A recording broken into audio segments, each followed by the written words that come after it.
It's the zany, crazy, fun-loving marsupial that's finally back. That's right, it's Crash Bandicoot! With not just one, but all 3 games. But how do they hold up in 2017? There's a few things that each of the Crash Remastered games have in common. First of all, they all look and sound amazing.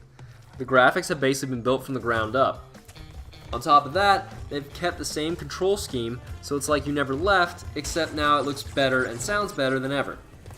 Second, they have Coco as a playable character, aka Crash's sister, which is a welcomed addition to the game. There's also a ton of collectibles, from gems to time trials, and of course, trophy support for your PSN account. Add all this up, and each game has a ton of replay value, which will keep you crashing for hours on end. Last, but certainly not least, the downside they all share is not being able to restart a level, except for time trials. This is a big bummer, especially for those collectors out there. Going through 2 loading screens just to manually restart a level is very tedious. But hold out hope, there's always the chance of a patch.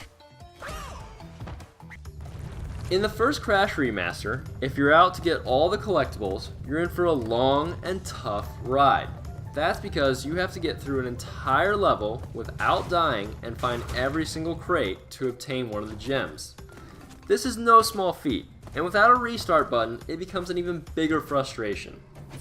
Also, the jumping mechanic in the first one was redesigned to use the jumping mechanic from the third Crash game. I can see how in theory this would be a good idea, but it actually makes the game that much more challenging and not in a fun type of way. It simply leaves no room for error, and it doesn't quite feel like the Crash game of the old.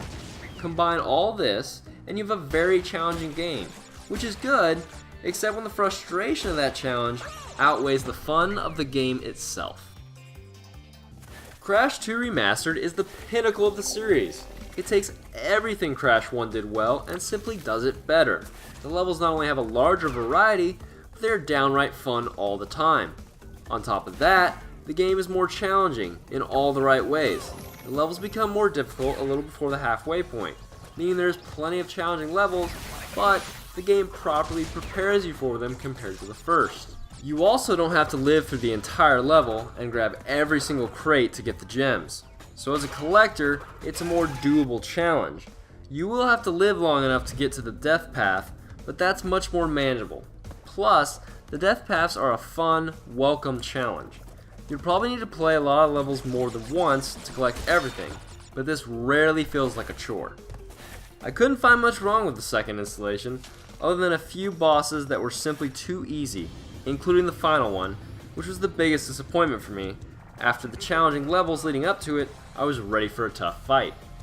If you can play as Crash Bandicoot, riding a baby polar bear that is running from a giant polar bear, or cruise around a river on a jet board, and not have a blast playing it, then I weep for you.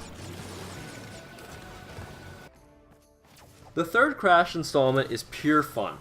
The visuals are the best of the series by far.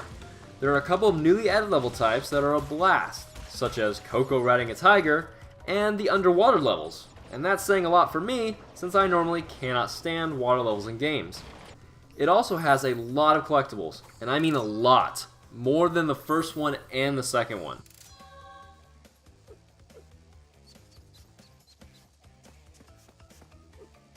The third Crash installment does a lot of things right, but there are a couple of glaring weaknesses, and boy do they shine bright.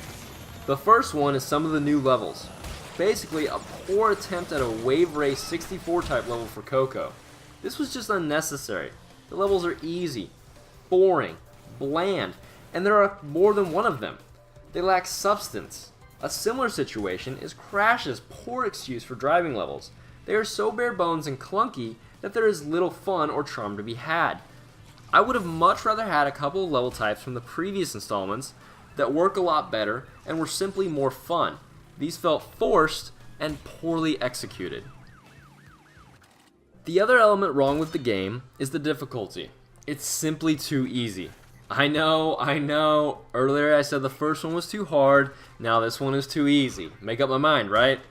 I'm not nitpicking, I swear. This one really is too easy.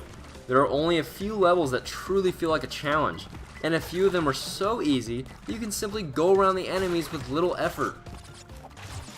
At the end of the day, you could use the old storybook narrative to describe these 3 games. The first one is too hot.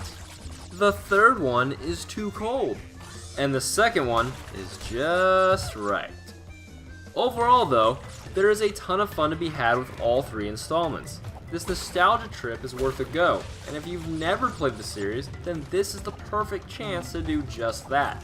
Especially since you get 3 games on one disc for only $40. It doesn't get much better than that. Combine all scores and this added information, and I give Crash Bandicoot the N-Sane Trilogy an 8.7. And yes, it definitely gets the hell of a game stamp of approval. And remember, for every box you grab in the levels is one less box dropped on poor little Crash's head.